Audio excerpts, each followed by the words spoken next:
الحمد لله نحمده ونستعينه ونستغفره ونستهديه ونؤمن به ونتوكل عليه ونعوذ بالله من شرور أنفسنا ومن سيئات أعمالنا من يهده الله فلا مضل له ومن يضلل فلا هادي له وأشهد أن لا إله إلا الله وحده لا شريك له وأشهد أن محمدا عبده ورسوله أرسله بالهدى ودين الحق ليظهره على الدين كله وكفى بالله شهيدا اللهم صل على محمد وعلى آل محمد وبارك على محمد وعلى آل محمد كما صليت وباركت على إبراهيم وعلى آل إبراهيم إنك حميد مجيد أما بعد فإن خير الكلام كلام الله وخير الحديث كتاب الله وخير السنن سنن محمد صلى الله عليه وسلم وشر الأمور محدثاتها وكل محدثة بدعة وكل بدعة ضلالة وكل ضلالة في النار يا أيها الذين آمنوا اتقوا الله وقولوا قولا سديدا يصلح لكم أعمالكم ويغفر لكم ذنوبكم ومن يطع الله ورسوله فقد فاز فوزا عظيما أعوذ بالله من الشيطان الرجيم لله ما في السماوات وما في الأرض وإن تبدوا ما في أنفسكم أو تخفوه يحاسبكم به الله فيغفر لمن يشاء ويعذب من يشاء والله على كل شيء قدير. ആദരണീയരായ വിശ്വാസിനികളെ, പ്രപഞ്ചത്തിന്റെ സ്രഷ്ടാവും നിയന്താവുമായ അർഹമുർ റഹീമീനായ അല്ലാഹു സുബ്ഹാനഹു വ തആലയുടെ കൽപ്പന വിരോധനങ്ങൾ ജീവിതത്തിൽ പകർത്തി പുലർത്തി തഖ്വയോടുകൂടി ജീവിക്കണമെന്ന് എന്നെയും നിങ്ങളെയും ഓർമ്മപ്പെടുത്തുകയാണ്.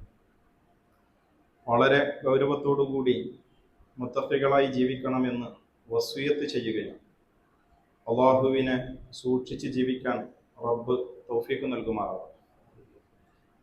വിശുദ്ധ ഖുർആനിലെ ആളമുമായ ഏറ്റവും മഹത്വമേറിയ വചനമായ ആയത്തുൽ കുർസിയുടെ വളരെ വിശാലമായ ആഴത്തിലുള്ള ഒരു പഠനത്തിലാണ് നമ്മളുള്ളത്.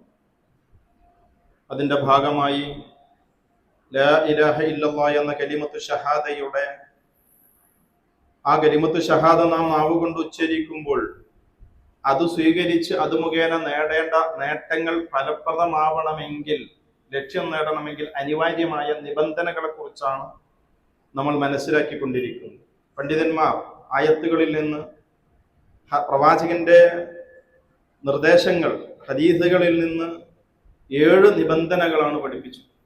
അതിൽ 6 നമ്മൾ ചർച്ച ചെയ്തു കഴിഞ്ഞു. ശുറൂത്തു ലാ ഇലാഹ ഇല്ലല്ലാഹയുടെ അവസാനത്തേത് അത് അൽ ഇൻഖിയാദ് അൽ മുനാഫി ലിത്തർക്കി എന്ന്. ഇൻഖിയാദ് എന്ന് പറഞ്ഞാൽ സമർപ്പണമാണ്, സബ്മിഷൻ.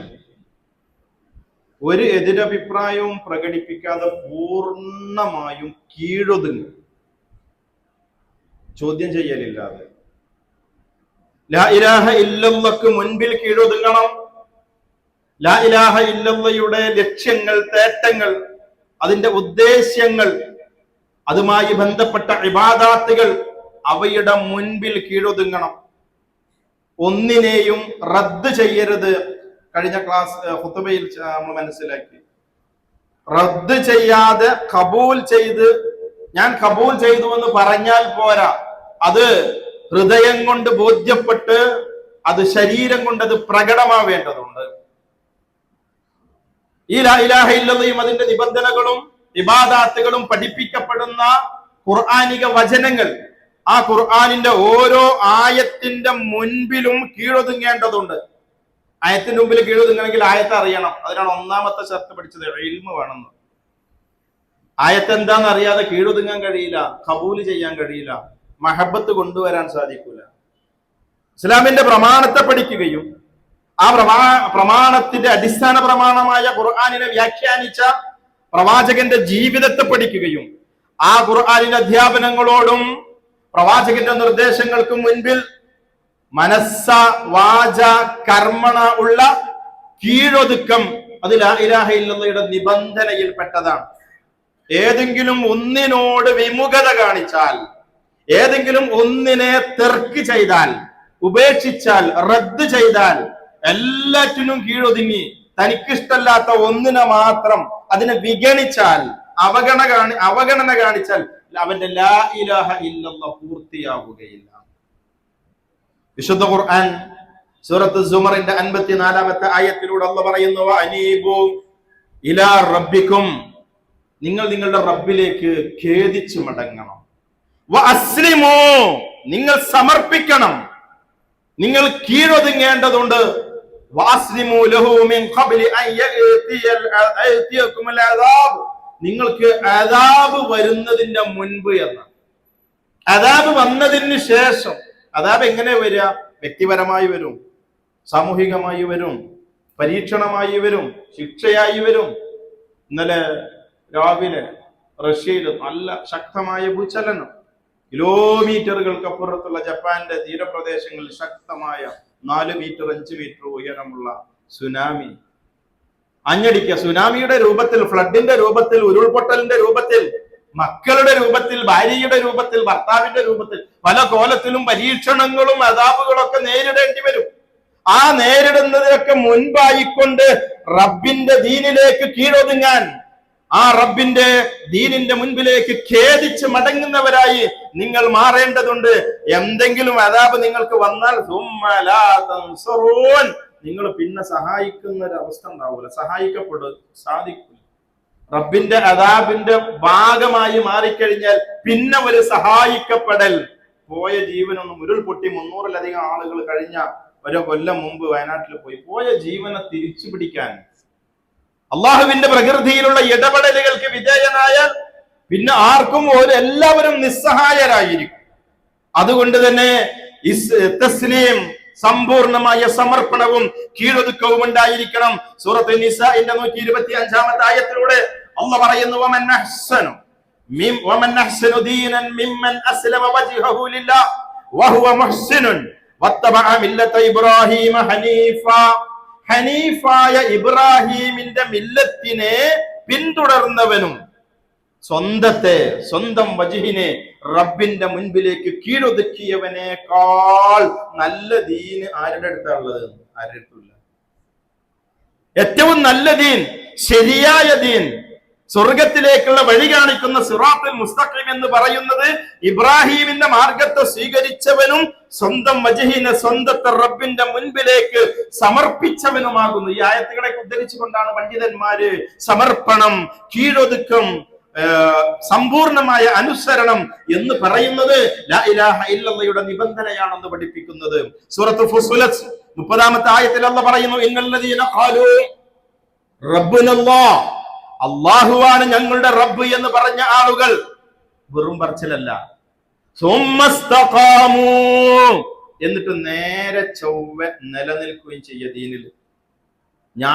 എന്റെ റബ്ബ് അല്ലാഹുവാണ്, ഞാനും മുസ്ലിമാണ്, ലാ ഇലാഹ ഇല്ലല്ലാഹ് ഇതിങ്ങനെ ഇടക്കിടക്ക് പറഞ്ഞാ പോരാ, മറിച്ച് ഇസ്തിഖാമത്ത്, നേരെ ചൊവ്വയുള്ള ഒരു നിലനിൽപ്പ്, കീഴൊതുക്കത്തിന്റെ നിലനിൽപ്പ്, ഖബൂലിന്റെ നിലനിൽപ്പ്, റദ്ദുകളിൽ നിന്ന്, തെർക്കുകളിൽ നിന്ന് സമ്പൂർണമായി മുക്തമായി കൊണ്ടുള്ള ഒരു സമർപ്പണ സ്വഭാവം ഉണ്ടായിക്കഴിഞ്ഞാൽ തതനസ്സലു അലൈഹിമുൽ മലായിക അല്ലാ തഖാഫു വലാ തഹ്സനു വഅബ്ശിറു ബിൽ ജന്നത്തി അല്ലതി കുൻതും തുഅദൂൻ. എന്താ ആൾക്കുള്ള നേട്ടം എന്താണ്? അവന്റെ മരണസമയത്ത് മലക്കുകൾ ഇറങ്ങി വന്നിട്ട് പറയും, അല്ലാ തഖാഫു വലാ തഹ്സനു, പേടിക്കണ്ട കേട്ടോ, ബേജാറാവണ്ട, ദുഃഖിക്കേണ്ടതില്ല, ഭയപ്പാട് വെച്ച് പുലർത്തേണ്ടതില്ല, സന്തോഷിച്ചോ. അബ്ശിറു ബിൽ ജന്ന, സ്വർഗത്തെ കുറിച്ച് സന്തോഷത്തോടു കൂടി പോയിക്കോ. ഏതാണ് ആ സ്വർഗം? അല്ലതീ കുൻതും തുഅദൂൻ, നിങ്ങൾക്ക് വാഗ്ദാനം ചെയ്ത റബ്ബ് തരാന്ന് പറഞ്ഞ ഒരു സ്വർഗ്ഗം ഉണ്ടല്ലോ, അത് ഇസ്തിഖാമത്തുള്ളവനാണെന്ന്. അത് സമർപ്പിച്ചവൻ ആരാണോ സമർപ്പിച്ചവൻ അവനുള്ളതാണ്, അവന്റെ ദീനിനെ നന്നാക്കിയവനുള്ളതാണ്, ഇബ്രാഹിമിന്റെ മില്ലത്തിനെ ഇത്തിബാഅ് ചെയ്തവനുള്ളതാണ്. എന്താ ഇബ്രാഹിമിന്റെ മില്ലത്തിന്റെ പ്രത്യേകത? ഇബ്രാഹിം നബി അലൈഹി സ്വലാത്തു വസ്സലാമിനോട് അല്ലാഹ് പറഞ്ഞു, അസ്ലിം, ഇബ്രാഹിമേ മുസ്ലിമാക്, നീ കീഴൊതുങ്ങണം. ഖാല അസ്ലംതു ലിറബ്ബിൽ ആലമീൻ, റബ്ബുൽ ആലമീന്റെ മുൻപിൽ ഞാൻ കീഴൊതുങ്ങിയിരിക്കുന്നു. ആ ഇബ്രാഹിമിനോട് എന്തേ കൽപ്പിച്ചതൊക്കെ ചെയ്തു. ഇബ്രാഹിമിനോട് പറഞ്ഞു, 90 വയസ്സുള്ള സമയത്ത് ചേലാകർമ്മം നിർവഹിക്കണം. നല്ലൊരു കല്ലെടുത്തിട്ട് വേറൊരു കല്ലിന്റെ മുകളിൽ വരച്ചിട്ട് ഷാർപ്പ് ചെയ്തിട്ട് ഇടത്തെ കൈ കൊണ്ട് ലിംഗാഗ്രം നീട്ടിപ്പിടിച്ച് അദ്ദേഹം സ്വന്തം ചേലാകർമ്മം അദ്ദേഹം നിർവഹിക്കും. അദ്ദേഹത്തെ പരീക്ഷിക്കായിരുന്നു റബ്ബ്. അവിടെ കീഴൊതുക്കമാണ്. എങ്ങനെ ഇപ്പത് ഞാൻ ചെയ്യാ ചിന്തല്ല, അതിനെ വിഗണിച്ചുകൊണ്ടുള്ള സംസാരമില്ല, അതിനെ വിഗണിച്ചുകൊണ്ടുള്ള പെരുമാറ്റമല്ല. ഒരു കുട്ടിയെ ചോദിച്ചു, 87 വയസ്സിലെ 1ാമത്തെ കുട്ടി മക്കത്ത് ഉണ്ടാക്കുമെന്ന് പറഞ്ഞു. അനുസരിക്കുകയാണ്, കീഴൊതുക്കം. ആ ഇബ്രാഹിമിന്റെ മില്ലത്തിനെ പിന്തുടർന്നുകൊണ്ടുള്ള സമർപ്പണം ആര് നടത്തുന്നുവോ അവനാണ് മരണവേളയിൽ മലക്കുകൾ സ്വർഗത്തെ കുറിച്ച് സന്തോഷ വാർത്ത അറിയിക്കുക എന്നാണ് റസൂലുള്ളാഹി സ്വല്ലല്ലാഹു അലൈഹി വസല്ലമ വിശുദ്ധ ഖുർആന്റെ വചനമോദിക്കൊണ്ട് നമ്മെ പഠിപ്പിച്ചത്. സൂറത്തുൽ ലുഖ്മാനിന്റെ 22ാമത്തെ ആയത്തിൽ അല്ലാഹു പറയുന്നു, വമയ്യുസ്ലിം വജ്ഹഹു ഇലല്ലാഹി വഹുവ മുഹ്സിൻ, മുഹ്സിനായിക്കൊണ്ട് അല്ലാഹുവിലേക്ക് തന്റെ വജ്ഹിനെ സമർപ്പിച്ചവനാരോ അവൻ പിടിച്ചിട്ട് നല്ല ഉറപ്പുള്ള കയറും വേണം. അബ്ദുല്ലാഹി ഇബ്നു സുബൈർ റളിയല്ലാഹു അൻഹു റിപ്പോർട്ട് ചെയ്യുന്ന ഹദീസിൽ കാണാം, സൂറത്തുൽ ലുഖ്മാനിന്റെ 22ാമത്തെ ആയത്തിൽ അല്ലാഹു ഉറപ്പുള്ള കയറ് എന്ന് പറഞ്ഞത് ലാ ഇലാഹ ഇല്ലല്ലാഹ്. അവന്റെ ലാ ഇലാഹ ഇല്ലല്ലാഹ് ശരിയായി എന്നതിന്റെ അർത്ഥം. ആ ലാ ഇലാഹ ഇല്ലല്ലാഹ് മുറുകെ പിടിച്ച് സമർപ്പിച്ചുകൊണ്ട് ജീവിച്ചു കഴിഞ്ഞാൽ അവന് വരാനിരിക്കുന്ന നേട്ടങ്ങളെ കുറിച്ചാണ് അല്ലാഹു സുബ്ഹാനഹു വ തആല വിശദീകരിക്കുന്നത്. അതുകൊണ്ട് തന്നെ തന്റേതായ വ്യക്തിപരമായ, കുടുംബപരമായ, കച്ചവടപരമായ, സ്വാർത്ഥമായ താല്പര്യങ്ങളെ മുഴുവൻ മാറ്റി നിർത്തി റബ്ബിന്റെ മുൻപിൽ കീഴൊതുങ്ങാൻ ആര് സന്നദ്ധനാകുന്നുവോ അവനുള്ളതാണ് സ്വർഗം എന്നൊരു തിരിച്ചറിവുണ്ടാവണം. അവന്റെ കയ്യിലുള്ളതാണ് ശരിയായ ലാ ഇലാഹ ഇല്ലല്ലാഹ് എന്ന് മനസ്സിലാക്കി. ഈ ഒരു സമർപ്പണത്തിന്റെ വിഷയത്തിൽ മത്സരിച്ച് മുന്നേറിയിരുന്ന ഒരു സമൂഹം ഉണ്ടായിരുന്നു. അവരാണ് സഹാബത്ത്. നമ്മള് കേൾവിക്കാരാണ്. ശ്രവണ സുഖം, കേൾക്കുമ്പോ ഒരു സുഖമുണ്ട്, വയല് കേൾക്കുമ്പോ ഒരു സുഖം, നല്ല സന്തോഷമുള്ള വർത്താനം കേൾക്കുമ്പോ ഒരു സുഖം. ഈ സുഖത്തിന്റെ ആസ്വാദകരെ മാത്രം നമ്മള് കേൾക്കുമ്പോ ഇങ്ങനെ സുഖിക്കുക. അരമണിക്കൂർ കഴിഞ്ഞ് പിന്നെ തടി എന്താ അനുഭവിക്കണമെങ്കിൽ ആ അനുഭവിക്കുന്ന സുഖത്തിന്റെ പിന്നാലെ ഇപ്പുറത്ത് എന്താ പ്രമാണം പറഞ്ഞത്, ഹദീസ് എന്ത് പറഞ്ഞു, ഖുർആൻ എന്ത് പറഞ്ഞു, അതിലേക്ക് തന്റെ കഴിഞ്ഞ ആഴ്ചയിൽ വിശദീകരിച്ച ഭൗതിക സുഖാനുഭവങ്ങളെ മാറ്റിവെക്കാൻ അത് പലപ്പോഴും നമ്മൾ തയ്യാറല്ല. നമ്മുടെ അഖീദ ശരിയായിട്ടില്ല എന്നതിന് മാനുണ്ട്. അതിന് അഖീദ ശുദ്ധമായ, ഞാൻ തൃപ്തിപ്പെട്ടുവെന്ന് പറഞ്ഞ സ്വർഗത്തിന്റെ അവകാശികൾ എന്ന് പേരെടുത്ത് വിശദീകരിച്ച പൂർവികരായ മുഹാജിർ അൻസാറുകൾ പെട്ട ആളുകൾ ഖുർആനിന്റെ ആയത്തിറങ്ങുമ്പോ ഓൺ ദ സ്പോട്ടിൽ അതിന് കീഴൊതുങ്ങിയവർ ജീവിതത്തിലേക്ക് പകർത്തിയിരുന്നു. ഞാൻ ഖുതുബയുടെ തുടക്കത്തിൽ നിങ്ങളെ കേൾപ്പിച്ച ആയത്ത് സൂറത്ത് ബഖറയുടെ 284ാമത്തെ ആയത്ത്. അതിന്റെ താഴെ പിന്നെ 2 ആയത്തേ ഉള്ളൂ. ആ ആയത്ത് നമ്മൾ ദിവസേന ചൊല്ലുന്ന ആയത്താണ്. ആമന റസൂലു ബിമാ ഉൻസില ഇലൈഹി. ആ ആയത്ത് ഇറങ്ങാൻ കാരണമുണ്ട്. ആ ആയത്ത് ഈ ആയത്ത് ഖുതുബയുടെ തുടക്കത്തിൽ കേൾപ്പിച്ച ആമന റസൂലിന്റെ തൊട്ട് മേലെയുള്ള ആയത്ത് ഇറങ്ങിയ സന്ദർഭത്തിലാണ് താഴെയുള്ള ആയത്തുകൾ വിശദീകരണമായി വരുന്നത്. എന്താ ആയത്തിൽ അല്ലാഹു പറയുന്നത്? ലില്ലാഹി മാ ഫിസ് സമാവാതി വമാ ഫിൽ അർദ്, ആകാശഭൂമികളിൽ എന്തൊക്കെയുണ്ടോ അവ മുഴുവൻ അല്ലാഹുവിനുള്ളതാകുന്നു. വഇൻ തുബ്ദു മാ ഫി അൻഫുസികും ഔ തുഖ്ഫൂഹു യുഹാസിബുകും ബിഹില്ലാഹ്, നിങ്ങൾ നിങ്ങളുടെ മനസ്സുകളിൽ എന്തൊന്ന് ഒളിപ്പിച്ചുവോ, നിങ്ങൾ മനസ്സിലുള്ളത് എന്തൊന്ന് പ്രകടമാക്കിയോ, യുഹാസിബുകും ബിഹില്ലാഹ്, അല്ലാഹ് അത് വിചാരണ ചെയ്യും. ഒരു തിന്മ മനസ്സിൽ ഉദ്ദേശിച്ചാൽ ആ തിന്മ റബ്ബ് ചോദ്യം ചെയ്യും. ഇത് കേട്ടപ്പോ സ്വഹാബികൾക്ക് ബേജാറുണ്ടായി. നമുക്ക് ആയത്ത് കേൾക്കുമ്പോ ബേജാറില്ലെങ്കിലും ബേജാർ ഉണ്ടായിരുന്നൊരു വിഭാഗം ഉണ്ടായി. അവര് റസൂലുള്ളാഹിന്റെ അടുക്കൽ ചെന്നിട്ട് പറഞ്ഞു, റസൂലെ, കീഴൊതുങ്ങേണ്ടതുണ്ട്. കീഴൊതുങ്ങുന്നവനാ മുസ്ലിം, അവനുള്ളതാ സ്വർഗം. ഈ ആയത്തിന്റെ മുൻപിൽ കീഴൊതുങ്ങണം. ഞങ്ങളോട് നോമ്പ് കൽപ്പിച്ചു, നമസ്കാരം കൽപ്പിച്ചു, സക്കാത്ത് കൽപ്പിച്ചു, ഇതൊക്കെ ഞങ്ങൾ പ്രയോഗവൽക്കരിച്ചു. മനസ്സിന്റെ ഉള്ളിലൊരു തിന്മ ഉദ്ദേശിച്ചാൽ അതിനെ ചോദ്യം ചെയ്യുന്ന ഒരു അവസ്ഥയുണ്ടായാൽ അത് എങ്ങനെ ഞങ്ങൾ പ്രയോഗവൽക്കരിക്കുക? അത് കഴിയോ ഞങ്ങൾക്ക്? റസൂലുള്ളാഹിയുടെ മറുപടിയാ, തുരീദൂന അൻ തഖൂലു കമാ ഖാല അഹ്ലുൽ കിതാബീന മിൻ ഖബ്ലികും, നിങ്ങൾക്ക് മുൻപുണ്ടായിരുന്ന അഹ്ലുൽ കിതാബിൽപ്പെട്ട ആളുകൾ പറയാൻ ഉദ്ദേശിച്ചതുപോലെയാണോ നിങ്ങൾ പറയുന്നത്? എന്താ പണ്ട് അഹ്ലുൽ കിതാബിൽ പറഞ്ഞത്? മൂസാ നബിയോട് സമൂഹം പറഞ്ഞു, സമീഅനാ വ അസൈനാ, ഞങ്ങൾ കേട്ടിരിക്കുന്നു, ഞങ്ങൾ അനുസരണക്കേട് കാണിച്ചിരിക്കുന്നു. മൂസാ നബി കൊടുത്ത വഹ്യ് മുഴുവൻ, ഓതിക്കൊടുത്ത തൗറാത്ത് മുഴുവൻ അവർ കേട്ടു. എന്താ പറഞ്ഞത്? പറഞ്ഞതിന് വിപരീതം നടന്നു അവരാ കൗമ്.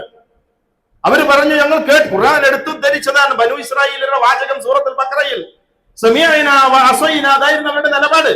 ഇങ്ങനെ പറയാനാണോ നിങ്ങൾ ഉദ്ദേശിക്കുന്നത് എന്നാണ് ഈ ആയത്ത്. എങ്ങനെ ഞങ്ങൾ കീഴൊതുങ്ങും, എങ്ങനെ ഞങ്ങൾ പ്രയോഗവൽക്കരിക്കും എന്ന് ചോദിച്ചപ്പോ അതിന് റസൂലുള്ളാഹി തിരിച്ചു ചോദിച്ച മറുപടി, സഹാബത്ത്, എന്നിട്ട് റസൂലുള്ളാഹി ഒരു വാചകം കൂടി കൂട്ടിച്ചേർത്തു, ഖുൽ ഖൂലു, നിങ്ങൾ പറയണം, സമീഅനാ വ അതാഅനാ, ഞങ്ങൾ കേട്ടിട്ടുണ്ട്, ഞങ്ങൾ അനുസരിച്ചിരിക്കുന്നു.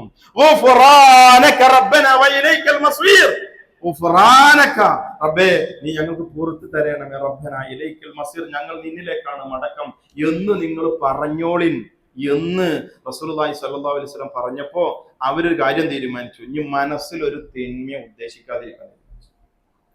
അതൊന്നും നടക്കണ കാര്യമല്ല. ഇത് എന്ത് ഇസ്ലാമാന്ന് ചോദിച്ച് തിരിച്ചു പോവുകയല്ല ചെയ്തത്.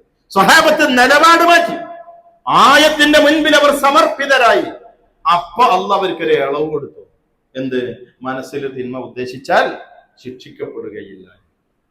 അവരുടെ നിലപാട് അവരെ കൊണ്ട് വ്യക്തമാക്കിപ്പിക്കുകയും സമീഅനാ വ അതാഅനാ, ഞങ്ങൾ കേട്ടനുസരിച്ചിരിക്കുന്നു എന്ന് അവരെ കൊണ്ട് പറയിപ്പിക്കുകയും അവർ ചെയ്തു പോയിട്ടുള്ള ചോദ്യം ചോദിച്ചതിനോട് റബ്ബേ ഞങ്ങൾക്ക് പൊറുത്തു തരണമേ എന്നവരെ കൊണ്ട് പറയിപ്പിക്കുകയും ചെയ്തതിന് ശേഷം ആ വിധിയിൽ ആയത്ത് ഇപ്പോഴും അങ്ങനെ ഉണ്ട്. ഖുർആനിൽ കുറെ ആയത്തുണ്ട്, അവിടെ പ്രവേശിക്കുന്നില്ല. നാസിഖ് മൻസൂഖ് എന്ന് പറയുന്ന ഒരു മേഖല ഉണ്ട്. ആയത്തുണ്ടാവും ഖുർആനില്, പക്ഷെ വിധി ബാധകാവൂല. ആയത്തുണ്ടാവില്ല ഖുർആനില്, പക്ഷെ വിധി ബാധകാവും. അങ്ങനെ കുറെ മേഖലകൾ. വ്യഭിചരിച്ച, വിവാഹിതനായ വ്യഭിചരിച്ച ആണിനെയും പെണ്ണിനെയും എറിഞ്ഞു കൊല്ലണം ഖുർആനിൽ ആയത്ത് തെരഞ്ഞാൽ കാണൂല. പണ്ടുണ്ടായിരുന്നു ആയത്ത്, പിൻവലിച്ചു. ആയത്ത് പിൻവലിച്ച് വിധി നിലനിർത്തിയ, വിധി പിൻവലിച്ച് ആയത്ത് നിലനിർത്തിയ, അങ്ങനെയൊക്കെയുള്ള അവസ്ഥകളുണ്ട്. ഈ ആയത്തില് നിങ്ങളുടെ മനസ്സിനകത്തുള്ളത് ചോദ്യം ചെയ്യപ്പെടുമെന്ന ആയത്തിലുള്ളത്, പക്ഷെ ആ വിധി ഇന്ന് നിലനിൽക്കുന്നില്ല. മനസ്സിനകത്ത് ഒരാൾ തിന്മ ഉദ്ദേശിച്ചാൽ ശിക്ഷിക്കപ്പെടുകയില്ല, വിചാരണ ഉണ്ടാവുകയില്ല. ആ ഉദ്ദേശിച്ച തിന്മ അവൻ പ്രാവർത്തികമാക്കിയാൽ അവന് ഒരു ശിക്ഷയുണ്ടായിരിക്കും. മനസ്സിനകത്ത് ഒരു നന്മ ഉദ്ദേശിച്ചാൽ അവനത് പ്രാവർത്തികമാക്കാൻ കഴിയാതെ പോയാലും അവനൊരു പ്രതിഫലം ഉണ്ട് എന്ന്. അത് ഈ വിധി, ഈ ആയത്തിനെ വ്യാഖ്യാനിച്ചുകൊണ്ടുള്ള പിന്നീട് വന്ന വിധി മാറ്റമാണ്. എന്നിട്ട് തുടർന്നുകൊണ്ടാണ് ആമന റസൂൽ ഇറങ്ങുന്നത്. എന്താണ്?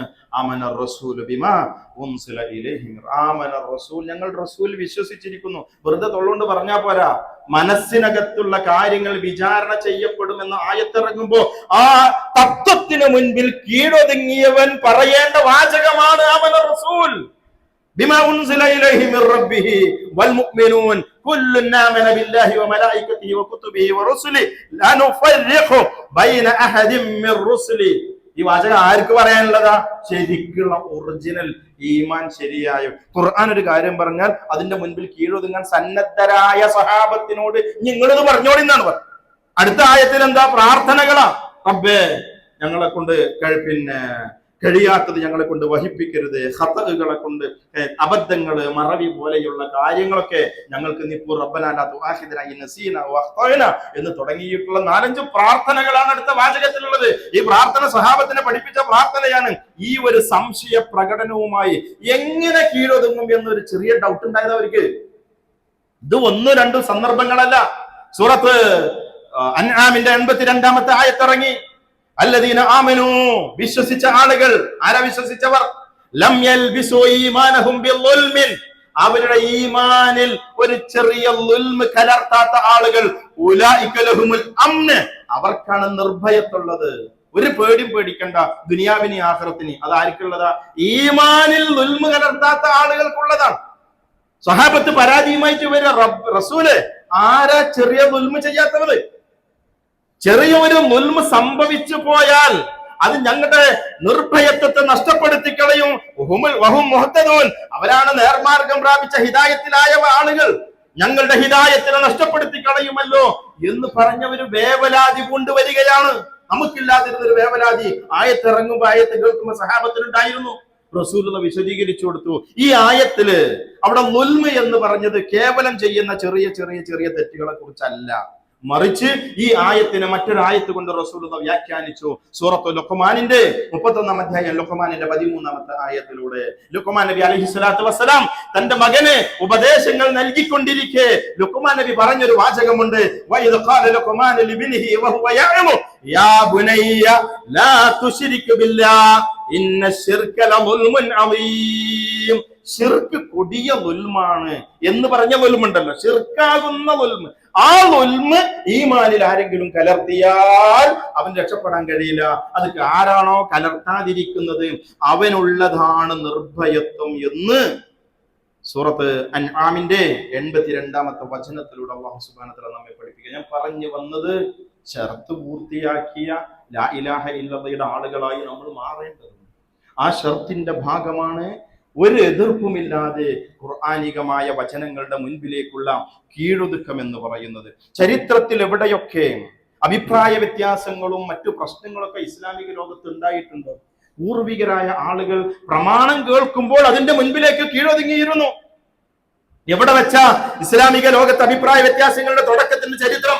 അത് പ്രവാചകൻ ഈ ഭൂമിയിൽ നിന്ന് വിടവാങ്ങിയ അടുത്ത സെക്കൻഡില പ്രവാചകൻ വഫാത്തായി ഹുജ്റയിൽ കിടക്കുക. ഉമർ ഇബ്നുൽ ഖത്താബ് റളിയല്ലാഹു അൻഹു അദ്ദേഹം പറയാ, റസൂലുള്ളാഹി മരിച്ചിട്ടില്ല. കുറെ ആൾക്കാർ വഫാത്തായി എന്ന് പറയാ, ഉമർ റളിയല്ലാഹു മരിച്ചിട്ടില്ല എന്ന്. മരിച്ചു എന്ന് പറഞ്ഞവന് എന്റെ അടുത്ത് നിന്ന് കിട്ടും എന്ന് പറഞ്ഞിട്ട് ആകെ പിന്നെ പ്രശ്നങ്ങളുണ്ട്. പള്ളിയിൽ പ്രശ്നം, രണ്ട് ചേരി ജനങ്ങള് റസൂൽ മരിച്ചു എന്നും മരിച്ചില്ല. ഇതിൽ ഏതിന്റെ മുൻപിൽ കീഴൊതുങ്ങണം? പ്രമാണത്തിന്റെ മുൻപിൽ കീഴൊതുങ്ങണം. പ്രവാചകന്റെ വഫാത്തിന്റെ സമയത്ത് അവിടെ സ്ഥലത്തില്ലാതിരുന്ന മഹാനായ അബൂബക്കർ സിദ്ദീഖ് റളിയല്ലാഹു അൻഹു വരുന്നു, പള്ളിയിലേക്ക് വരുന്നു. ആകെ ബഹളമാണ്. നേരെ പ്രവാചകന്റെ ഹുജറയിലേക്ക്, തന്റെ മകളുടെ റൂമിലേക്ക് കടന്നു ചെല്ലുന്നു. പ്രവാചകന്റെ തിരുശരീരം ഒരു പുതപ്പുകൊണ്ട് ഇങ്ങനെ മൂടിയിട്ടുണ്ട്. ആ മുഖത്ത് നിന്ന് ആ തുണി എടുത്തു മാറ്റുന്നു. ആ നെറ്റിയിൽ 3 തവണ ആവർത്തിച്ചുകൊണ്ട് അബൂബക്കർ സിദ്ദീഖ് റളിയല്ലാഹു അൻഹു ചുംബിക്കുകയും റസൂലുള്ളാഹിക്ക് വേണ്ടി മഗ്ഫിറത്തിന് വേണ്ടി പ്രാർത്ഥിക്കുകയും ആ തുണി തിരിച്ചെടുത്ത് മൂടുകയും നേരെ മസ്ജിദ് നബവിയുടെ മിമ്പറിലേക്ക് കടന്നു വന്നുകൊണ്ട് വിശുദ്ധ ഖുർആൻ സൂറത്തുൽ സുമറിന്റെ 30-ാമത്തെ ആയത്ത് ഓതി, വഇന്നകും ലമയ്യിതൂൻ, നിങ്ങളെല്ലാം ഇന്നക മയ്യിതുൻ ഫഇന്നഹും മയ്യിതൂൻ, നീ മരിക്കും, താങ്കൾ മരിക്കും. ആയത്ത് ഖുർആനിൽ നേരത്തുള്ളതാ. നബിയെ നിങ്ങൾ മരിക്കുന്നു, ആയത്ത് പണ്ടുള്ളതാണ്. പക്ഷെ ആയത്ത് തലേക്ക് കയറിയിരുന്നില്ല സഹാബത്തിന്റെ. അത് ഇറങ്ങാൻ മറ്റൊരു സന്ദർഭം ഉണ്ടായിരുന്നു. ആ ആയത്ത് കൊണ്ട് ഉദ്ദേശിച്ചതിന്റെ വിവക്ഷ അവരുടെ ജീവിതത്തിൽ അവർ അനുഭവിച്ച മുഹൂർത്തമായിരുന്നു. അബൂ ഉമർ റളിയല്ലാഹു അൻഹു ശാന്തനാവുക, കീഴൊതുങ്ങുക. അവിടെ ദുർവ്യാഖ്യാനിക്കാൻ പോയിട്ടില്ല. അവിടെയാണ് നമ്മൾ ശ്രദ്ധിക്കേണ്ടത്. പ്രമാണത്തിന്റെ മുൻപിലുള്ള കീഴൊതുക്കമാണ്, സമർപ്പണമാണ് ഇസ്ലാം എന്ന് പറയുന്നത്. ആര് സമർപ്പിച്ച അവന്റെ ലാ ഇലാഹ ഇല്ലല്ലാഹ് മാത്രമേ ശരിയായിട്ടുള്ളൂ എന്നൊരു ബോധം നമുക്കുണ്ടാവണം. എന്നിട്ട് എന്ത് ചെയ്യുന്നു? ചർച്ച നടക്കുക. മയ്യിത്ത് കുളിപ്പിച്ചിട്ടില്ല. ഇവിടെ ബനു സഖീഫ് ഒരു ഗോത്രത്തിന്റെ, ബനു സാഇദ ഗോത്രത്തിന്റെ ഈത്തപ്പന തോട്ടത്തിന്റെ ഉള്ളിൽ ആരായിരിക്കണം അടുത്ത പ്രതിനിധി, ഖലീഫ എന്ന ചർച്ച ഉണ്ടാവുക. ഇപ്പുറത്ത് മയ്യിത്ത് കുളിപ്പിക്കലിന്റെ നടപടിക്രമങ്ങളുമായി അലി ബിൻ അബി താലിബ് റളിയല്ലാഹു അൻഹു, ഫദ്ൽ ഇബ്നു അബ്ബാസ് റളിയല്ലാഹു അൻഹു മുന്നോട്ട് പോവുക. ഈ ചർച്ച നടക്കുന്നത് ആ മുഹാജിറുകളാവണം, അൻസാറുകളാവണം, അവരാവണം, ഇവരാവണം. ഈ ചർച്ചയിലേക്കാണ് അബൂബക്കർ റളിയല്ലാഹു അൻഹു കയറി ചെല്ലുന്നത്. കയറി ചെന്നുകൊണ്ട് ആ സമയത്ത് അവിടെ വെച്ചുകൊണ്ട് അദ്ദേഹം പറഞ്ഞു, അല്ലാഹുവിന്റെ റസൂൽ പറഞ്ഞിട്ടുണ്ട്, അൽ അഇമ്മത്തു മിനൽ ഖുറൈശ്, നേതാക്കന്മാർ ഖുറൈശ് ഗോത്രത്തിൽ നിന്നായിരിക്കണം. ഖാല റസൂലുള്ളാഹി സ്വല്ലല്ലാഹു അലൈഹി വസല്ലം. അവിടെ സൈലന്റ് ആവുക. പിന്നെ അവിടെ അഭിപ്രായ വ്യത്യാസമല്ല. ഉമർ റളിയല്ലാഹു അൻഹു കൈക്ക് പിടിക്കുക, അബൂബക്കർ റളിയല്ലാഹുവിന്റെ കൈ പിടിച്ച് ഇങ്ങനെ ഉയർത്തി കാണിക്കുക. ഞാൻ അബൂബക്കറിനെ ഖലീഫയായി തെരഞ്ഞെടുത്തിരിക്കുന്നു, നോമിനേറ്റ് ചെയ്തിരിക്കുന്നു, ഞാൻ പ്രഖ്യാപിച്ചിരിക്കുന്നു. രണ്ടാമത്തെ അഭിപ്രായമില്ലാത്ത വിധം ജീവിതകാലത്ത് മുഴുവൻ പ്രവാചകന്റെ കൂടെ വലങ്കയായി പ്രവർത്തിച്ച അബൂബക്കർ സിദ്ദീഖ് റളിയല്ലാഹു അൻഹുവിനെ അവിടെ ഖലീഫയായി തെരഞ്ഞെടുക്കപ്പെടുകയാണ്. പ്രമാണത്തിന്റെ മുൻപിൽ കീഴൊതുങ്ങിയ ഒരു സമൂഹമായിരുന്നു അവർ. ആ പ്രവാചകന്റെ ഖബർ എവിടെ കുഴിക്കണമെന്ന അഭിപ്രായ വ്യത്യാസമുണ്ടായി. അബൂബക്കർ സിദ്ദീഖ് റളിയല്ലാഹു അൻഹു ഹദീസ് ഉദ്ധരിച്ചുകൊണ്ട് പഠിപ്പിച്ചു. അള്ളാഹുവിന്റെ റസൂൽ പറഞ്ഞിട്ടുണ്ട്, ഓരോ പ്രവാചകന്മാരും എവിടെ വെച്ചാണോ മരണപ്പെട്ടത് ആ കിടക്കുന്ന സ്ഥലത്താണ് അവരുടെ ഖബറുകൾ കുഴിക്കപ്പെടേണ്ടത്. അള്ളാഹുവിന്റെ മുഴുവൻ അമ്പിയാക്കന്മാരുടെയും ഖബറുകൾ എവിടെയായിരിക്കണമെന്ന് റബ്ബ് ഖദറാക്കിയിട്ടുണ്ടോ അവിടെ വെച്ചായിരുന്നു അവരുടെ റൂഹിനെ പിടിച്ചത്. അബൂ തൽഹ റളിയല്ലാഹു അൻഹു കടന്നു വരുന്നു, മയ്യിത്ത് കിടക്കുന്നിടത്ത് അടയാളം വെക്കുന്നു, മയ്യിത്ത് എടുത്ത് അപ്പുറത്തേക്ക് മാറ്റിക്കിടത്തുന്നു. അവിടെ പ്രവാചകനെ ഖബറൊരുക്കുകയായിരുന്നു. മരിച്ച് 2-3 ദിവസം കഴിഞ്ഞു. റസൂലുള്ളാഹിന്റെ മോള് ഫാത്തിമ റളിയല്ലാഹു തആല അൻഹ അബൂബക്കർ സിദ്ദീഖ് റളിയല്ലാഹു അൻഹു ഖലീഫയായിട്ട് തെരഞ്ഞെടുത്തിട്ടുണ്ട്. അമീർ ഇനി അബൂബക്കർ റളിയല്ലാഹു അൻഹു റസൂലുള്ളാഹിന്റെ അനന്തര സ്വത്ത് ഞാൻ മോള എനിക്കുള്ള വിഹിതം എത്രയാണ്? ഹദീസ് ഉദ്ധരിച്ചുകൊണ്ട് അബൂബക്കർ സിദ്ദീഖ് റളിയല്ലാഹു അൻഹു പഠിപ്പിച്ചു കൊടുത്തു, അമ്പിയാക്കന്മാരുടെ ഭൗതിക സമ്പത്തിനെ അത് മക്കൾ അനന്തരമെടുക്കുകയില്ല. റസൂലുള്ളാഹിന്റെ വാചകമാണ്. അത് ബൈത്തുൽ മാലിലേക്കുള്ള പൊതുസമൂഹത്തിന്റെ സ്വത്താണ്. കീഴൊതുങ്ങുന്നു. തർക്കം ഉണ്ടായിട്ടില്ല അവിടെ. എന്തുകൊണ്ട് തർക്കമില്ല? ഇന്ന് എന്തുകൊണ്ടാ സമൂഹത്തിൽ തർക്കം? പ്രമാണത്തിന്റെ മുൻപിൽ ഇൻഖിയാദില്ലാത്തത് കൊണ്ട്, പ്രമാണത്തിന്റെ മുൻപിലേക്ക് മടങ്ങാത്തത് കൊണ്ട്, ഓരോരുത്തർക്കും വായ തോന്നിയതുപോലെ വ്യാഖ്യാനിക്കുകയും തന്റേതായ സ്വാർത്ഥ താല്പര്യങ്ങൾക്ക് വേണ്ടി, ദുനിയാവിന് വേണ്ടി ആളുകൾ ജീവിക്കുകയും ചെയ്യുന്ന ഒരു അവസ്ഥ സമൂഹത്തിൽ നിലനിൽക്കുന്നത് കൊണ്ടാണ് ഇത് സ്വഹാബത്തിൽ നിന്നെടുത്ത തലമുറയിലേക്ക് താഴേക്ക് ഇറങ്ങി വരുമ്പോൾ കുറഞ്ഞു വരുന്നു എന്ന് മാത്രം. പക്ഷേ താബിഈകളൊക്കെ ജീവിച്ചിരുന്ന കാലഘട്ടത്തിൽ ഈ ഒരു അവസ്ഥ നിലനിന്നിരുന്നു. 4 ഖലീഫമാരുടെ ഭരണത്തിന് ശേഷം അടുത്തതായി ഇസ്ലാമിക സാമ്രാജ്യം ഭരിച്ചത് അമവി ഖിലാഫത്താണ്. രാജാക്കന്മാരായിരുന്നു. ഒന്നാമത്തെ രാജാവ് അലി ബിൻ അബി താലിബ് റളിയല്ലാഹു അൻഹുവിന് ശേഷം ഇസ്ലാമിക സാമ്രാജ്യത്തിന്റെ ഭരണാധികാരി മുആവിയ റളിയല്ലാഹു അൻഹു ആണ്. ഖുറൈശിയാണ്. അല്ലാഹുവിന്റെ റസൂലിന്റെ ഭാര്യ ഉമ്മു ഹബീബയുടെ സഹോദരൻ അബൂ സുഫിയാന്റെ അളിയനാണ്. റസൂലുള്ളാഹിന്റെ ഭാര്യന്റെ അളിയനായിരുന്നു. ഖുറൈശിൽ നിന്നാണ് അടുത്ത അമവി ഖലീഫമാരുണ്ടായത്. അദ്ദേഹം ഒരിക്കൽ ഉംറയ്ക്ക് വേണ്ടി വന്ന് തവാഫ് ചെയ്യുക. ആ തവാഫ് ചെയ്യുന്ന സമയത്ത് കഅബാലയത്തിന്റെ 4 മൂലകളിൽ ഇങ്ങനെ സ്പർശിക്കാം. ഹജ്ജിന്റെ ഉംറയുടെ ഭാഗമായി തവാഫ് ചെയ്യുമ്പോൾ കഅബയുടെ 2 മൂലയിൽ ടച്ച് ചെയ്യാൻ പാടുള്ളൂ, 4 മൂലയിൽ തൊടാൻ പാടില്ല. ഇത് കണ്ടു നിന്ന ഇബ്നു അബ്ബാസ് റളിയല്ലാഹു അൻഹു പറഞ്ഞു അദ്ദേഹത്തോട്, അങ്ങനെ ചെയ്യരുത്, 2 മൂല മാത്രം മതി. അദ്ദേഹം രാജാവാണ്. അദ്ദേഹം തിരിച്ചു പ്രതികരിച്ചത്, 4 മൂലയെയും തവാഫിൽ ഉൾപ്പെടുത്താൻ ഞാൻ ഉദ്ദേശിക്കുന്നു എന്നാണ്. ഇബ്നു അബ്ബാസ് റളിയല്ലാഹു അൻഹുവിന്റെ മറുപടി, വലക്കും ഫീ റസൂലില്ലാഹി ഉസ്വത്തുൻ ഹസന, അല്ലാഹുവിന്റെ റസൂലിൽ നിങ്ങൾക്ക് ഉത്തമമായ മാതൃകയുണ്ട്. ഖുർആനിലെ ആയത്താണ്. ഇത് കേട്ടപ്പോൾ മനസ്സിലായി ഇത് റസൂലുള്ളാഹി പറഞ്ഞത് 2 മതി എന്നുള്ളതാണ്. തിരിഞ്ഞു മുആവിയ റളിയല്ലാഹു അൻഹു അദ്ദേഹത്തോട് പ്രതികരിച്ചു, സദഖത യാ ഇബ്നു അബ്ബാസ്, ഇബ്നു അബ്ബാസ് നീ പറഞ്ഞത് ശരിയാണ്. അദ്ദേഹം അവിടെ വെച്ച് തിരുത്തുകയാണ്. ഇത്തരത്തിലുള്ള ഒരു തിരുത്തൽ മനോഭാവം, ഒരു കീഴൊതുങ്ങൽ മനോഭാവം നമ്മുടെ വിശ്വാസ, കർമ്മ, സ്വഭാവ, പെരുമാറ്റ, ഇടപാട്, മര്യാദകളിൽ മുഴുവൻ എവിടെയൊക്കെ നമ്മൾ ബന്ധപ്പെടുന്നുണ്ടോ അവിടെയൊക്കെയുള്ള ഇസ്ലാമിക നിയമങ്ങൾ എന്തൊക്കെയുണ്ടോ അത് മുഴുവൻ പാലിക്കുന്നവനാണ് യഥാർത്ഥ ലാ ഇലാഹ ഇല്ലല്ലാഹയുടെ വക്താവ് എന്ന് പറയുന്നത്. അവൻ എവിടെയാണോ ലംഘിക്കുന്നത്, ലംഘിക്കുന്ന മേഖല അഖീദയുമായി ബന്ധപ്പെട്ട് വിശ്വാസവുമായി ബന്ധപ്പെട്ടതാണെങ്കിൽ ചിലപ്പം പുറത്തേക്ക് തെറിക്കും, ചിലപ്പം കൊടിയ ഹറാമായി തീരും, ചിലപ്പം വലിയ ബിദ്അത്തായി മാറും. അവൻ ചെയ്യുന്ന കർമ്മത്തിന്റെ സ്വഭാവം അനുസരിച്ചുകൊണ്ടിരിക്കും. അതുകൊണ്ട് ലാ ഇലാഹ ഇല്ലല്ലാഹ് ഷർത്ത് 7 ആരും കാണാതെ പഠിക്കേണ്ടതില്ല. ഇങ്ങനെ നിയമം ഇസ്ലാമിലില്ല. പക്ഷേ ആ 7 നിയമവും അറിഞ്ഞിരിക്കും. ലാ ഇലാഹ ഇല്ലല്ലാഹയുടെ 1-ാമത്തെ ഷർത്ത് ഇൽമ് എന്നാകുന്നു. ആരും കാണാതെ പഠിക്കണ്ട. പക്ഷേ ലാ ഇലാഹ ഇല്ലല്ലാഹയുടെ വ്യാഖ്യാനമായ ഇബാദത്തുകൾ ഏതൊക്കെയുണ്ട് എന്ന് എല്ലാവർക്കും എന്ത് ചെയ്തിരിക്കണം? അറിഞ്ഞിരിക്കണം. കൈത്തണ്ടയിൽ നൂല് കെട്ടൽ അത് ലാ ഇലാഹ ഇല്ലല്ലാഹയ്ക്ക് എതിരാ. അറിഞ്ഞിരിക്കണം. അറിഞ്ഞില്ലെങ്കിൽ കയ്യിൽ കെട്ടും. ഒന്ന് തപ്പിയോക്ക. കയ്യിലോ അരയിലോ കാൽത്തണ്ടയിലോ എവിടെയല്ലോ റസൂലുള്ളാഹിന്റെ അടുത്ത് ഇങ്ങനെ ബയ്യത്തിന് വേണ്ടി കയ്യിൽ നീട്ടിയതാ. ഒരു സംഘം വരിക, 15ഓളം വരുന്ന സംഘം എന്ന് ഞാൻ ഓർക്കുന്നു. 14 ആൾക്കും കൈ കൊടുത്ത് 15ാമൻ കയ്യിൽ നീട്ടിയപ്പോൾ റസൂലുള്ളാഹി കയ്യിൽ കൊണ്ട് വലിച്ചു. എന്നിട്ട് റസൂലുള്ളാഹി പറഞ്ഞു, മൻ അല്ലക തമീമൻ ഫഹു അശ്റക, അവന് ഏലസ് കെട്ടിയാൽ അവൻ ശിർക്ക് ചെയ്തു എന്നാണ്. എന്തുകൊണ്ടാണ് അത് ചെയ്യുന്നത്? അവന് ഇൽമില്ല, ഇത് കെട്ടാൻ പാടില്ല എന്നുള്ള വിവരമില്ല. ഞാൻ പറഞ്ഞെങ്കിൽ മനസ്സിലാവുന്നുണ്ട്. നമ്മൾ ഇൽമ് എന്ന് പറയുന്ന ഒരു ഷർത്ത് ഉണ്ട് എന്ന് ആരും കാണാതെ പഠിക്കണ്ട, മറിച്ച് ദീനിൽ ഇൽമ് ഉണ്ടായിരിക്കണം. യഖീൻ എന്ന് പറയുന്ന ഒരു ഷർത്ത് ഉണ്ട് എന്ന് പഠിക്കണ്ട, പക്ഷെ താൻ നേടിയ ഇൽമിൽ തനിക്ക് നല്ല എന്തുണ്ടാവണം? ഉറപ്പ്, നല്ല യഖീൻ ഉണ്ടാകണം. മഹബത്ത് എന്ന് പറയുന്ന ഒരു ഷർത്ത് ലാ ഇലാഹ ഇല്ലല്ലയിൽ പെട്ടതാകുന്നു, ചൊല്ലി പഠിക്കേണ്ടതില്ല. പക്ഷേ ലാ ഇലാഹ ഇല്ലല്ലയോട്, ദീനിനോട്, ദീനിന്റെ നിയമങ്ങളോട്, ആയത്തുകളോട്, ഹുക്മുകളോട്, മതവുമായി ബന്ധപ്പെട്ട എല്ലാറ്റിനോടും നല്ല മഹബത്ത് വെച്ചു പുലർത്തേണ്ടതുണ്ട്. അത് പൂർത്തിയാകുമ്പോൾ മാത്രമേ ലാ ഇലാഹ ഇല്ലല്ലാഹ് ശരിയാവുകയുള്ളൂ. അല്ലാഹു സുബ്ഹാനഹു വ തആല സ്വർഗത്തിന്റെ താക്കോലായി നിശ്ചയിച്ച, സ്വർഗത്തിലേക്കുള്ള പ്രവേശനത്തിന്റെ മാനദണ്ഡമായി നിശ്ചയിച്ച ലാ ഇലാഹ ഇല്ലല്ലാഹ്, അത് നിബന്ധനകൾ സമ്പൂർണമായി പൂർത്തീകരിച്ചുകൊണ്ട് യഥാർത്ഥ മുവഹിദുകളായി ജീവിക്കുവാൻ അല്ലാഹു നമുക്ക് എല്ലാവർക്കും തൗഫീഖ് നൽകി അനുഗ്രഹിക്കുന്നു.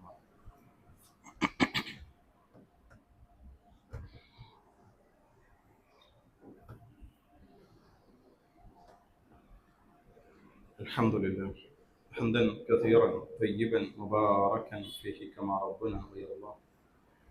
والصلاة والسلام الأتمان الأكملان خاتم الأنبياء والمرسلين محمد آله وصحبه أجمعين.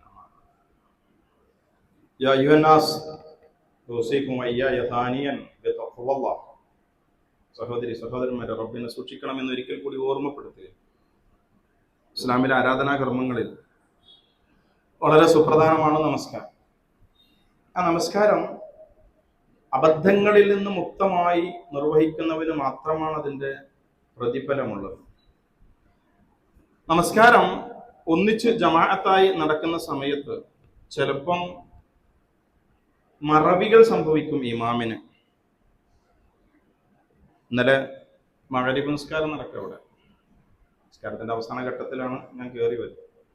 രണ്ടാമത്തെ റക്അത്തിൽ ഇമാം അവിടെ ഇരുന്ന് ആ ഇരിപ്പ് അങ്ങനെ ഇരുന്ന് സലാം വീട്ടി. നിസ്കാരം കഴിഞ്ഞിട്ടാണ് പിന്നെന്ന് ഓരോ 2 റക്അത്ത് നിസ്കരിച്ചിട്ടുള്ളത്. റസൂലുള്ളാഹി പറഞ്ഞിട്ടുണ്ട്, ഇന്നമാന ബശറും മിസ്ലുക്കും, ഞാൻ നിങ്ങളെ പോലത്തെ ഒരു മനുഷ്യനാണ്. അൻസ കമാ തൻസൂൻ, നിങ്ങളൊക്കെ മറക്കണത് പോലെ ഞാനും മറക്കും. ഫൈദാ നസീതു ഫദ്കുറൂനി, ഞാൻ മറന്നാൽ നിങ്ങൾ എന്നെ ഓർമ്മപ്പെടുത്തണം. ഒരൊറ്റ മനുഷ്യൻ പോലും പറകുന്ന ഒരു 100-150 ആളുണ്ട്, 3-4 സൊഫ ആളുണ്ടായി. ഒരാളും ഓർമ്മപ്പെടുത്തിയില്ല എന്ന് പറഞ്ഞാൽ ഒന്ന്, ആരും ആ നിസ്കാരത്തിന്റെ ഉള്ളിൽ ആയിരുന്നില്ല എന്ന് വ്യാഖ്യാനിക്കേണ്ടി വരും. അള്ളാഹു ആയാലോ എനിക്കറിയില്ല. 2, അറിഞ്ഞു. എങ്ങനെ ഓർമ്മപ്പെടുത്തണമെന്ന് അറിയാതിരിക്കുക. മലയാളത്തിൽ വിളിച്ചു പറയാൻ പറ്റുള്ളൂ, റക്അത്ത് അവിടെ എണീറ്റ് നിസ്കരിക്കണം എന്ന് പറയാം. 3, അറിഞ്ഞിട്ടുണ്ട്, എങ്ങനെ ഓർമ്മപ്പെടുത്തേണ്ടതെന്നും അറിയാം, നാണം കൊണ്ട് പറയാതിരിക്കുക. ആ ലജ്ജ പറയുമ്പോ പറഞ്ഞിട്ടുണ്ട്, നന്മയുടെ വിഷയത്തിൽ ലജ്ജ ഉണ്ടാവാൻ പാടില്ല. ഇത് ഏതെങ്ങൾക്ക് സംഭവിച്ചതെന്നുള്ളത് പിന്നിൽ നിന്ന് ആൾക്കാർ ആലോചിക്കേണ്ട ഒരു വിഷയം. റസൂലുള്ളാഹി സ്വല്ലല്ലാഹു അലൈഹി വസല്ലം പറഞ്ഞിട്ടുണ്ട്, പുരുഷന്മാർ സുബ്ഹാനല്ലാഹ് എന്ന് വിളിച്ചു പറഞ്ഞുകൊണ്ട് ഇമാമിനെ ഓർമ്മിപ്പിക്കും. ചിലപ്പോൾ പിന്നൊരു 4 സുബ്ഹാനല്ലാഹ് പറഞ്ഞാലും ഇമാമിനെ ചിലപ്പോൾ മനസ്സിലായിക്കൊള്ളുന്നു. ആയാൽ നല്ലത്. സ്ത്രീകളാണെങ്കിൽ അവരിങ്ങനെ കൈയടിക്കണം, കൈയടിച്ച് സൗണ്ട് ഉണ്ടാക്കും. കേട്ടാൽ തിരിച്ചറിയണം എന്തോ എവിടെ പറ്റിയിട്ടുണ്ട് എന്ന്.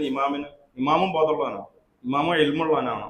വെറും ഖുർആൻ കാണാൻ പഠിച്ച മതത്തിന്റെ പിന്നൊരു കൊട്ട് കേട്ടാൽ ഇത് കൈ അയച്ചിട്ട് ഓടാനുള്ളതാണോ, പേടിപ്പെടുത്താനുള്ളതാണോ, അല്ല എന്തോ എൻ്റെ അടുത്ത് അബദ്ധം പറ്റിയിട്ട് തിരുത്താനാണോ എന്ന് വിവരമുള്ളവനായിരിക്കണം ഇമാമ് പാലിക്കേണ്ട കുറെ ആദാബുകളുണ്ട്, പഠിച്ചിരിക്കേണ്ട കുറെ. എന്തായിരുന്നാലും ഓർമ്മപ്പെടുത്തൽ ഉണ്ടായാൽ ആ പറ്റിയ അബദ്ധത്തെ തിരിച്ചറിഞ്ഞാൽ അത് അവിടെ വെച്ചുകൊണ്ട് തിരുത്തി നമസ്കാരം പൂർത്തിയാക്കേണ്ടതുണ്ട്. വിശദീകരിക്കാൻ സമയമല്ല, അടുത്ത 1-2 ഖുത്ബകളിലായിട്ട് കുറേശ്ശെ പറയാം. ആ നമസ്കാരം ശരിയാവണമെങ്കിൽ സഹവിന്റെ സുജൂദ്, ആ അബദ്ധം പരിഹരിക്കണമെങ്കിൽ, ആ നമസ്കാരത്തിലെ ആ അബദ്ധം പരിഹരിക്കണമെങ്കിൽ സഹവിന്റെ സുജൂദ് ചെയ്യേണ്ടതുണ്ട്. സഹവിന്റെ സുജൂദ് ചെയ്യേണ്ടത് 3 സന്ദർഭങ്ങളിലാണ്. ഒന്ന്, നമസ്കാരത്തിൽ നിശ്ചയിച്ച ഒരു ക്രമമുണ്ട്. കയ്യെട്ട, റുക്കൂ ചെയ്യുക, ഇഅ്തിദാൽ, സുജൂദ്, സുജൂദിന്റെ ഇടയിൽ ഇരിക്കുക, തശഹ്ഹുദിന് ഇരിക്കുക, സലാം വീട്ടുക. ഈ പറയപ്പെട്ട ക്രമത്തിന്റെ ഉള്ളിൽ നിർവഹിക്കപ്പെടേണ്ട ചലനങ്ങളുമുണ്ട്, വാക്കുകളുമുണ്ട്. അവ കൂടും, അവ ചിലപ്പം കുറയും. ഇന്നലെ കുറഞ്ഞത് ഒരു റക്അത്താ കുറഞ്ഞത്, ചിലപ്പോൾ ഒരു സുജൂദാ കുറയാം. ചിലപ്പോ ളുഹറൊക്കെ നിസ്കരിക്കുമ്പോൾ 2ാമത്തെ തശഹ്ഹുദിൽ ഇരിക്കാൻ മറന്നിട്ടങ്ങോട്ട് 3ാമത്തെ റക്അത്തിൽ തശഹ്ഹുദാ കുറയാം. അങ്ങനെ കുറവ് സംഭവിക്കും, ചിലപ്പം കൂടുതൽ സംഭവിക്കും. മഗ്‌രിബ് നിസ്കരിക്കുമ്പോൾ 3ാമത്തെ റക്അത്തിൽ ഇമാമോട് എണീറ്റാണ്, എന്നിട്ട് 4ാമത്തെ റക്അത്തിൽ ഇന്ന് മഗ്‌രിബ് 4 റക്അത്ത് നിസ്കരിക്കും. അങ്ങനെ വർധനവ് ഉണ്ടാകും, കുറവുണ്ട്. ചിലപ്പോൾ ഷെക്ക് ഉണ്ടാവും, ഡൗട്ട് ഉണ്ടാവും, എത്ര ഇപ്പൊ ഞാൻ നിസ്കരിച്ചെന്ന് തന്നെ മഗ്‌രിബിന്റെ ളുഹ്ർ മൂന്നാമത്തെ റക്അത്ത് നിസ്കരിക്കുമ്പോൾ മൂന്നാമത്തെ നാലാമത്തെ ഡൗട്ട് ഉണ്ട്. ഈ മൂന്ന് സന്ദർഭങ്ങളിൽ വർധനവുണ്ടായാൽ, കുറവുണ്ടായാൽ, സംശയമുണ്ടായാൽ, എത്രയാണെന്നൊരു ബോധമില്ലാത്ത അവസ്ഥ ഉണ്ടായാൽ അപ്പോഴും സഹവിന്റെ സുജൂദ് നിർവഹിക്കപ്പെടേണ്ടതാണ്. ഇനി അത് ഓരോന്നിനും ഉപവിഭാഗങ്ങളും വ്യത്യസ്തങ്ങളായ അവസ്ഥകളുണ്ട്. കൗല് കൂടുമ്പോൾ, പ്രവർത്തനം കൂടുമ്പോൾ, ആ ചെയ്യുന്ന പ്രവർത്തനം നമസ്കാരത്തിന്റെ ഉള്ളിലുള്ള പ്രവർത്തനമാകുമ്പോൾ, നമസ്കാരമായിട്ട് ബന്ധമില്ലാത്ത പ്രവർത്തനമാകുമ്പോൾ, കുറയുകയോ കൂടുകയോ ചെയ്യുന്നത് നമസ്കാരത്തിൽ നിർവഹിക്കേണ്ട വാചകങ്ങളാകുമ്പോൾ, നമസ്കാരമായിട്ട് ബന്ധമില്ലാത്ത വാചകങ്ങൾ നിസ്കരിക്കുമ്പോൾ പറയേണ്ടി വന്നാൽ, ഇങ്ങനെയൊക്കെയുള്ള അതിന്റെ ഉപവിഭാഗങ്ങളുണ്ട്. വിശാലമായി പഠിക്കേണ്ടതാണ്. ഇൻഷാ അല്ലാഹ് അടുത്ത 1-2 ഖുതുബകളുടെ തുടർച്ച എന്നാണ് അത് ശ്രദ്ധയിൽ കൊണ്ടുവരാൻ ശ്രമിക്കാം. അല്ലാഹു സുബ്ഹാനഹു വ തആല കൃത്യമായി മതനിയമങ്ങൾ പഠിച്ച് അത് പ്രാവർത്തികമാക്കുന്ന ആളുകളുടെ കൂട്ടത്തിൽ ഉൾപ്പെടുത്തി അനുഗ്രഹിക്കുന്നു. അത് സുപ്രധാനമായ ഒരു കാര്യം ഓർമ്മപ്പെടുത്താറുണ്ട്. നമ്മുടെ മദ്രസ സംവിധാനം കേരളത്തിലെ നമ്മുടെ മക്കളെ ദീന് പഠിപ്പിക്കാനുള്ള വിസ്ഡം ഇസ്ലാമിക് ഓർഗനൈസേഷന്റെ നേതൃത്വത്തിലുള്ള ഇസ്ലാം എഡ്യൂക്കേഷൻ ബോർഡിന്റെ കീഴിലുള്ള മദ്രസയിലൊക്കെ എല്ലാവർക്കും അറിയാം മദ്രസ അധ്യാപകർക്കൊക്കെ കൊടുക്കുന്ന ശമ്പളം എത്രയാണെന്നുള്ളത്. നമ്മൾ എത്രയാണ് കുട്ടികൾക്കൊക്കെ ഫീസ് കൊടുക്കലുള്ളത്, നമ്മൾ എത്രയാണ് അധ്യാപകർക്ക് ശമ്പളം കൊടുക്കുന്നതെന്ന് അറിയുന്ന ആളുകളാണ് നമ്മളെല്ലാം. അവരിൽ പരമദരിദ്രരായ ആളുകളുണ്ട്. ഇവിടുത്തെ കാര്യമല്ല പറയുന്നത്, സംസ്ഥാന തലത്തിൽ.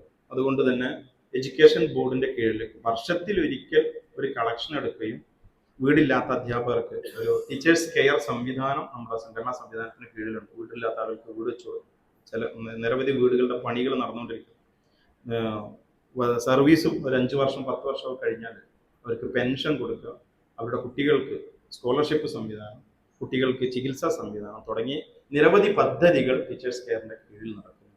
അതിനുവേണ്ടി സംസ്ഥാന തലത്തിൽ ഒരു കളക്ഷൻ എടുക്കുന്ന ഒരു ദിവസമാണ് ഇന്ന്. എൻ്റെ മുഴുവൻ സഹോദരി സഹോദരങ്ങളോട് ഒരു വലിയ ദീനി സേവന മേഖല അധ്യാപകരൊക്കെ വളരെ തുച്ഛമായ ശമ്പളത്തിന് നമ്മുടെ മക്കള്, നമുക്കും മക്കൾക്കും സ്വർഗപ്രവേശനത്തിന് ആവശ്യമായ ദീനി വിജ്ഞാനം പകർന്നു നൽകുന്ന ഒരു വലിയ സേവന മേഖല ഏർപ്പെട്ട ആളുകളാണ്. അവരെ അവിടെ തന്നെ സംരക്ഷിച്ച് നിലനിർത്തേണ്ട ഉത്തരവാദിത്തം, ബാധ്യത നമ്മിലാണുള്ളത്. അതുകൊണ്ട് തന്നെ ആ മേഖലയിൽ എല്ലാവരും ഒരു ശക്തമായ കൈവെട്ടൽ ഉണ്ടാകണമെന്ന് ഓർമ്മപ്പെടുത്തുകയാണ്. അല്ലാഹു സുബ്ഹാനഹു വ തആല നന്മയുടെ മാർഗത്തിൽ ചെലവഴിക്കാനുള്ള തൗഫീഖ് നൽകുമാറാവട്ടെ. നാം ചെലവഴിച്ച മുഴുവൻ ദാനധർമ്മങ്ങളും അല്ലാഹു നമ്മിൽ നിന്ന് ഖബൂൽ ചെയ്യുമാറാവട്ടെ. നമ്മിൽ നിന്ന് മരണപ്പെട്ടു പോയ ആളുകൾക്ക് അല്ലാഹു മഗ്ഫിറത്ത് നൽകുമാറാവട്ടെ. നമ്മിൽ നിന്ന് രോഗികളായ ആളുകൾക്ക് അല്ലാഹു ശിഫാഇന നൽകുമാറാവട്ടെ. اللهم اغفر للمؤمنين والمؤمنات والمسلمين والمسلمات الأحياء منهم والأموات إنك مجيب الدعوات يا قاضي الحاجات. اللهم أجرنا من النار، اللهم أجرنا من النار، اللهم أجرنا من النار. اللهم ادخلنا الجنة يا رب العالمين. ربنا آتنا في الدنيا حسنة وفي الآخرة حسنة وقنا عذاب النار. اللهم يا مقلب القلوب ثبت قلوبنا على دينك. اللهم يا مقلب القلوب ثبت قلوبنا على دينك. اللهم يا مسرف القلوب صرف قلوبنا على طاعتك. ربنا اغفر لنا ولإخواننا الذين سبقونا بالإيمان ولا تجعل في قلوبنا غلا للذين آمنوا ربنا إنك رؤوف رحيم. وصلى الله على محمد وسلم والحمد لله رب العالمين.